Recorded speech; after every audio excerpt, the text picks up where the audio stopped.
What's up everybody, my name is Brendan and this is BigBearB Creative.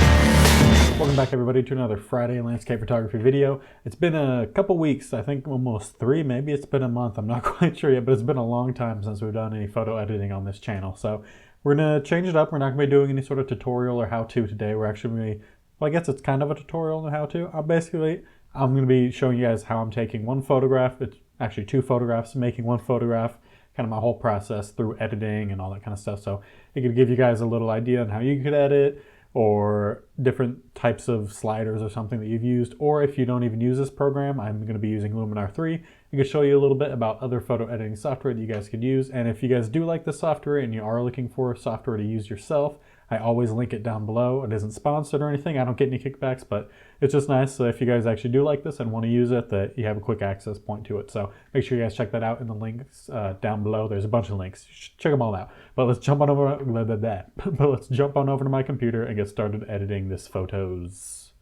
Yeah. All right, so this is one of the photographs that we're going to be editing today. And if I say one of the photographs, it's all going to end up being one final photograph, but we're going to be doing what's called an exposure stack or exposure stacking.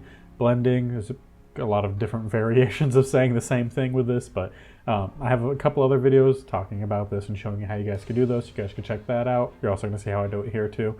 But first we're just going to start off by actually putting in that other photo that we're actually going to need to do the blending. So I'm going to add a new image layer, scroll on down to the one that I want, and that'll kind of be added. Instead of adding texture, it's adding an image.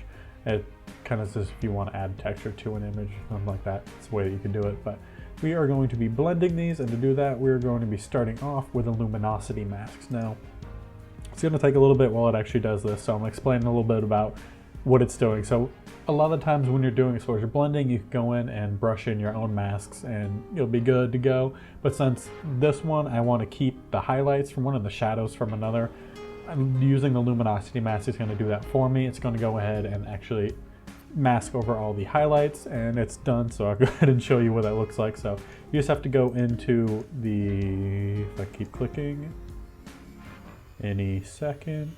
So to do this, you're just going to go into the brush, and that's actually going to go to where you could add brush in your own mask. But if you click on the little eye icon over here, it's going to show you the mask, that the luminosity mask that I already put in. As you can tell, the darker areas where the red is more saturated, that's the areas that you're going to have the mask the most. Now, as you can see, it's going to be in the highlights, but we don't want that. We want the shadows from the image that we put on top. So we're just going to invert the luminosity mask. And as you can see there, at the most saturated areas is the shadow area of the actual image. So it's bringing in the shadow area from this photo while keeping the highlights, or most of them, from the bottom photo. But we want all of it. We want all of basically the original water from the first one. So we're just going to be unmasking. We're just going to be erasing some of the mask. And with Luminar 3, you can make your area, your brush larger by holding down or clicking the right and left bracket keys. So that way you don't have to keep going up and down, going to the up above where we did the opacity, going to the size and making it bigger, smaller. Thing is, I'll do it all while you're on the actual brush, basically. So you're just gonna lower your amount of workflow. So that's gonna be all the original water. Now I'm gonna make this smaller because I want to get these other smaller waterfalls. Just because it's gonna brighten those up basically, and make it look more like the long exposure of the water down here. So I'm just gonna finish painting these in. Again, just to get a little bit more of the same water effect. And that's really the only thing you're going to have to do. If you use, like I said, using the luminosity mask is going to do a lot of work for you. So it'll make this a little bit easier. Now again, we're just going to check that we got everything. So I missed a little bit. Just want to get all of that. Alright, let's check that, make sure I didn't get too much. No, looks good, looks good. And you can tell the difference of the mask. If you click this little icon up here, it'll get rid of the actual mask that you did. So you can see back here is a lot brighter, but when we put it in, it's going to bring in that area, but for this photograph. So it's going to make it a little bit darker, so we can get kind of the best of both worlds here.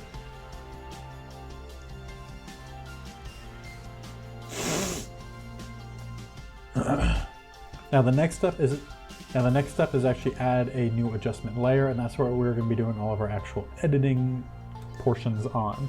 So we are going to just jump into my workspace. We're not going to be using all of these, but that's just where I have most of the ones that I do use are on here.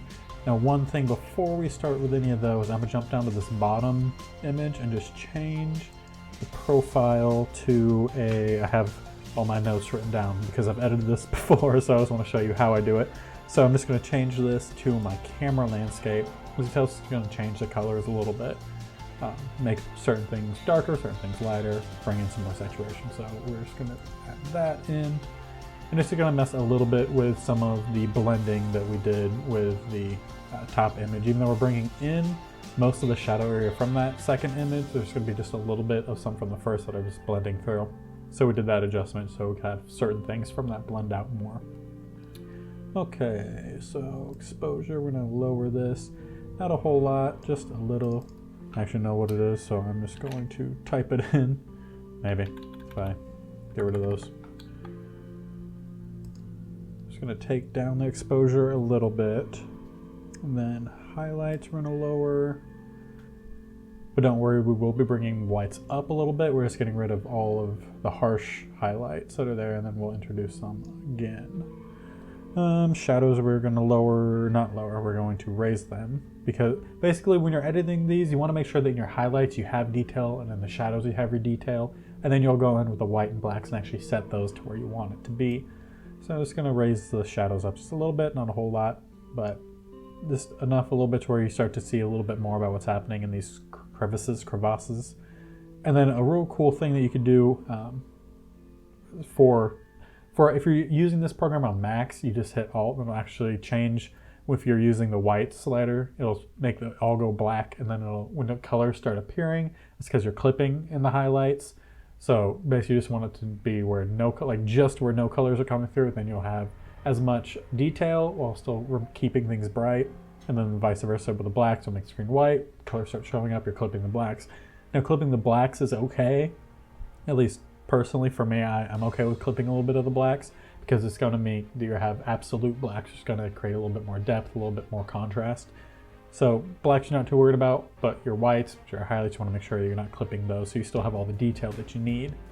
So then blacks, we are going to lower that a little bit. Now when you're using this, if you guys on PC, if you guys hit J, it's going to actually show you where you're clipping, basically, where things are too. So as you can see here with all the blue, that means you're clipping your blacks. It means it's a little bit too dark. So you could just kind of pull it back from there. Like I said, I want to have some that's all absolute black, but not too much. So you could leave it there, or again, you could have it be a little bit brighter. I don't want to lose all of the detail that's in those blacks, so I'm not going to lower it all the way there, but similar things you could do. And then with the whites, we are actually going to, again, let me check. We're going to increase the whites.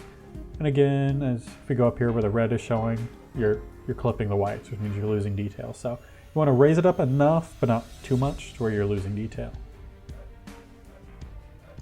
And be good. Clarity, we're going to leave that as it is. There isn't any sky, so I'm going to go ahead and get rid of this just so you guys aren't seeing a whole bunch of different things that we're not actually using.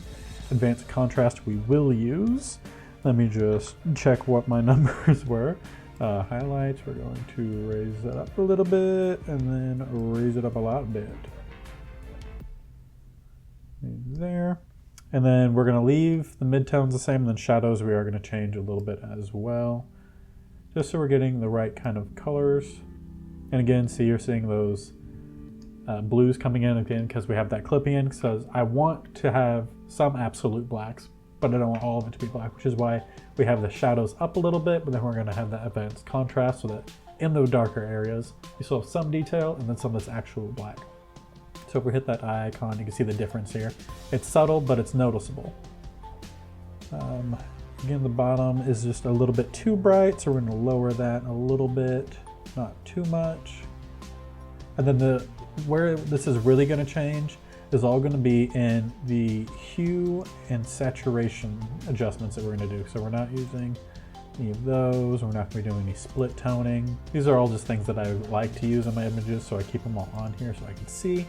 But like I said, this is where the big changes are going to come in. So for the hue, we are going to raise the reds. If it'll let, there we go. We're going to raise the reds. We are going to lower the oranges. Lower the yellows. See, we're starting to really change the colors of the rocks. And we're going to lower the aqua. Now, if we go ahead and click here, you're going to see a lot of difference. Originally, there was a lot of green in the rocks, and the rocks aren't green, so I wanted to kind of adjust those, fix them to make them look more natural. So that's what we did with the rocks. The water, changed it a little bit. As you can tell up here, there is a lot of blue that's coming through in our highlights. So using this is just going to change it a little bit, just make it to where it's not as blue, but we're getting a lot more color basically. And then we're switching over to the saturation, and we're just going to adjust that blue again because there is a lot of blue in the highlights that we're going to want to get rid of. So by doing that, again, go back to the original, it's very green, it's very blue. Now we're bringing in a little bit more of those natural colors and making the water look more accurate to what it actually looks like. All right, foliage enhancer we are going to use a little bit as well. Just going to bring that up to 20 because basically where the area that I was shooting in, the greens are they're very poppy. You know, summer, there's just a lot of green and it doesn't look natural even though it is natural, but when you photograph it, it doesn't quite look right, and the camera itself doesn't really know how to adjust for it very well. So a lot of times I'll go in and kind of make them a little bit more fallish, make them a little bit more yellow, to make them look a little bit nicer, get a little bit more of a color variation basically in them. Polarizer we're not using, vignettes we are not using. We will do a little bit of small detail to just kind of bring out a little bit more texture in the rocks without making it look a little too grungy. Just do a little bit there. Denoise, we're definitely going to need some denoise. More luminosity denoise than color. So that would be good there. Structure we're not going to do because structure is going to really make those rocks crunchy because there already is a lot of texture with those rocks and a lot of lines. So we don't want to do too much of that, so we're going to get rid of that. We're just going to add a little bit of sharpening. And then since we at the beginning in the development, we didn't touch the contrast, but we do want to add a little bit of contrast. What we're actually going to do is go and add curves. Curves are a great way to add contrast into certain areas without doing an overall contrast. So we're going to do a very typical contrast. Sorry, that was my phone. We're going to do a very popular curves adjustment, and that's the S curve.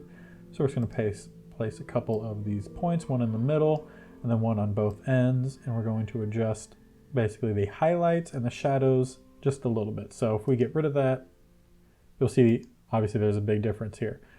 These are a lot more darker, the rocks are a lot more darker. So we're going to kind of play with those. We're going to raise that up a little bit. Again, we don't want to create too much of contrast up there because there's already a lot of contrast with all that detail, but we're just going to tweak it slightly. And let's take a look at the waves, or not the wave. Well, I guess it is. It's technically a wave. It is a wave, but it's more of ocean when I think of waves. But let's look at the water flow over the falls, or one of the falls. So there was like 18 probably waterfalls at this location. It's really cool. That's what we have there, and those are all the actual little, not a little adjustments, but those are all the sliders we're going to do. So let's go ahead and look at the beginning where you're not seeing a lot of color in the actual falls. The rocks seem very flat, very green, not really like a natural color. So then with all of our adjustments, brought out a lot of color in the water, brought out a lot of texture, and made it look more natural in the rocks. And the last thing that we are going to do is apply a crop to this. I'm just going to apply a 16:9 just because I want to get rid of those plants that are up in the top, kind of make it a little bit more of a half and half image where the bottom is mainly one thing and the top is mainly one thing. So you see it's kind of cut off here. So you got the water on the bottom and then the rocks on the top, just kind of create more of a abstract kind of photograph, an abstract nature photograph. So then that will be the final photograph. As soon as this is all done applying, I'm gonna flash this up on screen for you guys and we'll get a nice close-up, up and close and personal look here at this photograph.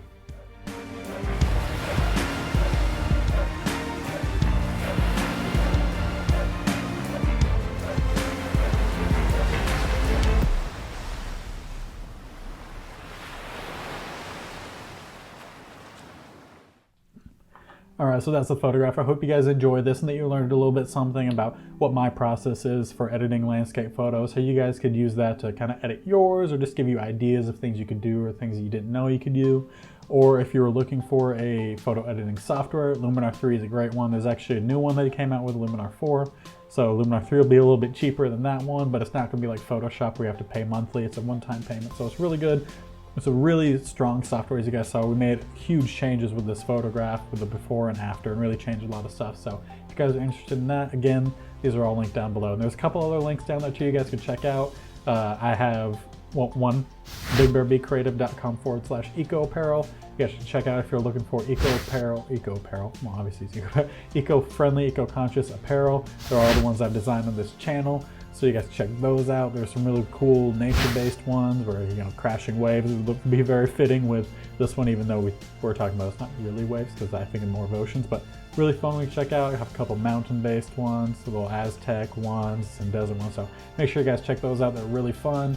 And then also you guys could check out BigBearBCreative.com/prints. We could actually buy my photography prints for you guys, put in your office, in your home, wherever it is you guys want a little nature inspiration. Go ahead and check those out. And again, the software is linked down there. So if you guys enjoyed this video, if you learned something, let me know in the comment section below. If you guys have any questions over editing or just anything about landscape photography, again, you can let me know.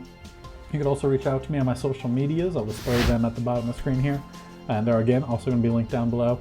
You guys can message me there if you guys have any questions. You can send your photos to me if you have any questions about them or anything like that. Feel free to do that. And if you guys like this video, please feel free to bear paw that like button down below. It really goes a long way in telling me that you are enjoying these. Keep making more of these for you guys. And we do this kind of stuff every week. Every Friday we have a how-to landscape photography video. Sometimes I put in a photo editing one. Typically those are going to be Sunday episodes, but if I don't have time in the week with all the other projects I'm working on to do those, then I'll kind of substitute some of the Fridays one in. But like I said, I try to get those to you guys as much as possible. So if you enjoy this kind of content, make sure you guys are subscribing. Thank you guys for watching this video. Hope you guys have a great day. Be safe during this time and go be creative.